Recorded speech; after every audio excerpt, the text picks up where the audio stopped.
Last section of chapter 3.8. Slopes of parallel and perpendicular lines in the coordinate plane. So we've been looking at parallel and perpendicular lines this entire chapter. Right? We looked at how to deal with lines in the coordinate planes, how to graph them, how to come up with the equations of lines. Now we want to look at parallel and perpendicular lines. So slopes of parallel lines. In a coordinate plane, two non-vertical lines are parallel if and only if they have the same slope. And then any two vertical lines are parallel. Why don't we need to say any two horizontal lines are also parallel? Why do we need to include that vertical one and not the horizontal one?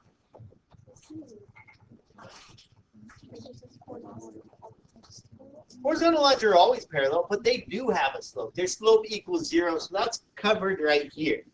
Since vertical lines are undefined, we need to say something specific about them.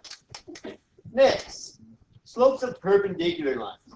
In a coordinate plane, two non-vertical lines are perpendicular if and only if the product of their slopes is -1. It means they have opposite reciprocal slopes.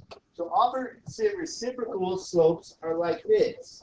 If I have a slope of 1/2, the opposite reciprocal of 1/2, what we're going to do is flip it over and then change the sign. So the reciprocal is 2/1. I don't need to put that 1 on the bottom. I need to change it. If that's positive, I change that to negative. So opposite reciprocal. Flip it and change the signs. Right? All horizontal lines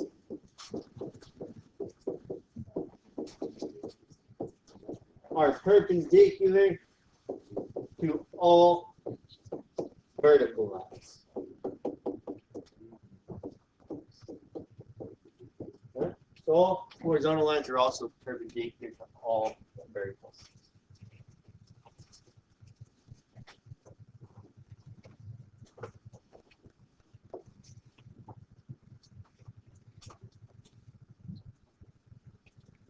So let's find the slope of each line, and then we're going to say which lines are parallel. So I want you to crank out the slope formula 3 times. So remember how we do that.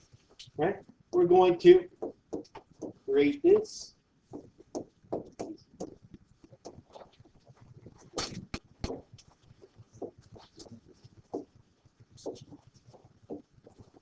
Three times. And then crank that out, right? So put the y's on top of their own x's. The quicker you get it, the better, right? So the first slope I'll do for you, and then I'll have you do the next two. So the slope of this line right here, I'll just label these line A, B, and C. Why not?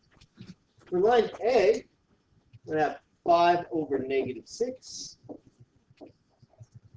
And then 0/-4. Y's on top of their own x's. Clean this up.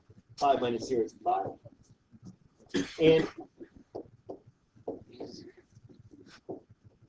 at the opposite, 5/-2. So the slope of line A, 5/-2. Try the other two slopes. See if you can come up with those.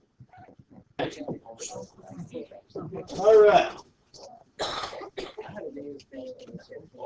So line B, y's on top of their own x's.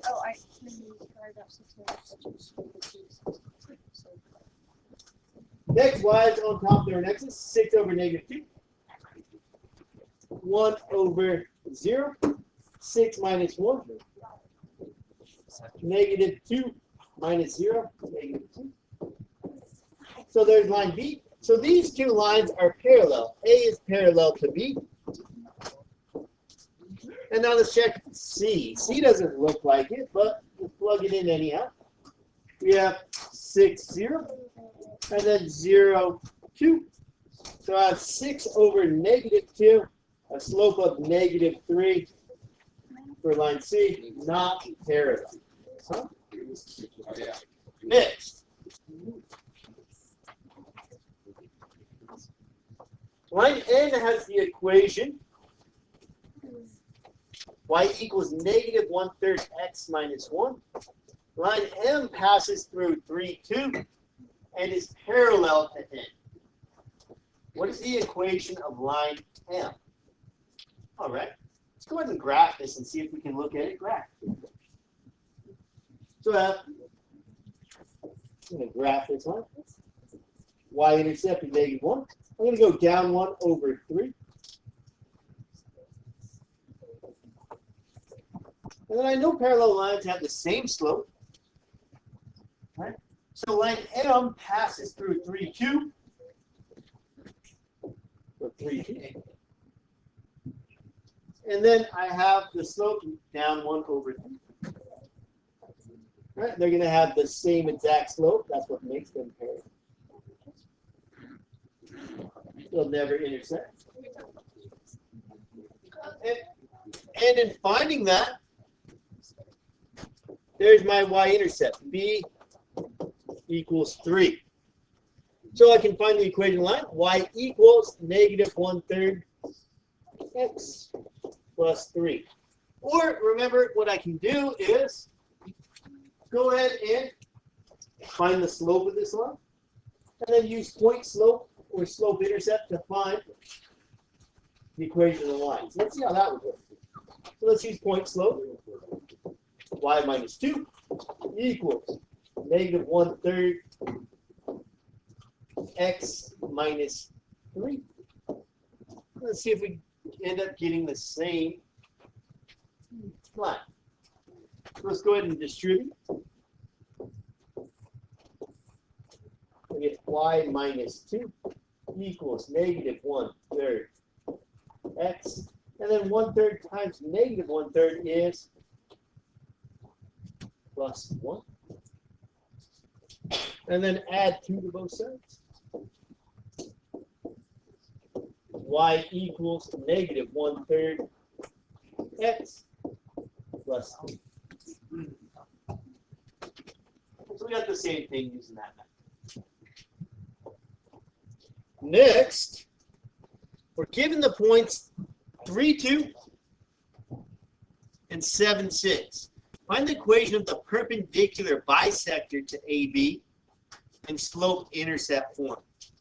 All right, I'm going to graph this so we can take a look at this visually too. I suggest you draw a little graph in yours. Shouldn't take you too long.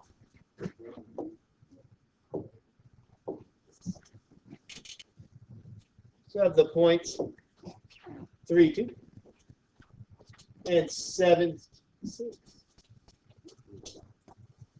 So now I have a segment in my coordinate plane. It'll look something like that. So I'll give you a second to go ahead and draw that in, and then we'll discuss how we can go ahead and find the equation of the perpendicular bisector. So I need 2 things to figure out what the equation of the perpendicular bisector is. I need the slope of that perpendicular bisector, and I need at least a single point on that line. I have neither of these. A bisector, we know, cuts a segment into 2 congruent segments. So the bisector, I know, is going to go through the midpoint of this red segment up here. So the first thing I'm going to do is, let's go ahead and find the midpoint. So midpoints, I add my x coordinates together, divide by 2. Add my y coordinates together, divide by 2. And so that will give me the midpoint of 3 plus 7 is 10 divided by 2 is 5. 2 plus 6 is 8 divided by 2 is 4. So I know the perpendicular bisector has to go through this point. 3 point there, 5 points. So I have a point on my perpendicular bisector. The next thing I need to do is find the slope of that segment. And then if it's perpendicular, I'm going to flip it over and change the sign of it. So let's find the slope. So I'm going to set this up and put my y's on top of their own x's. So 6, 7, 2, 3. And then I just go ahead and clean it up. 6 minus 2 is 4. 7 minus 3 is 4. I get a slope of 1. Of 1 over 1. So how do I flip 1 over?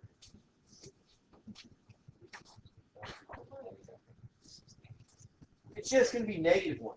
So remember, the product of the slopes, one way to solve for it is opposite reciprocals. So I can flip 1 over. I still end up with 1. And then I change the sign to -1 to find the slope of the perpendicular line.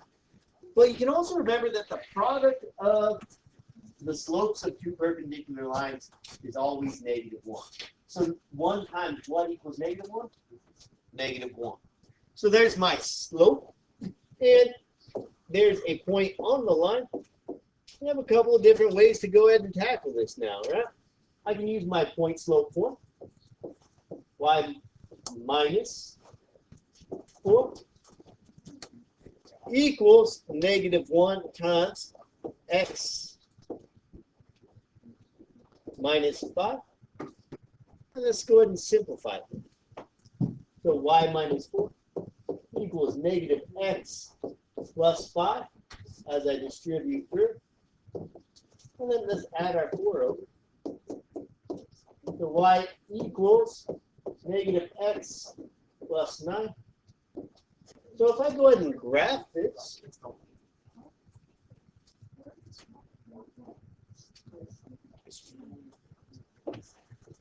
I'm going to end up with a perpendicular bisection that's going up in that direction, just like that. So it chops my segment in half. And forms right angles.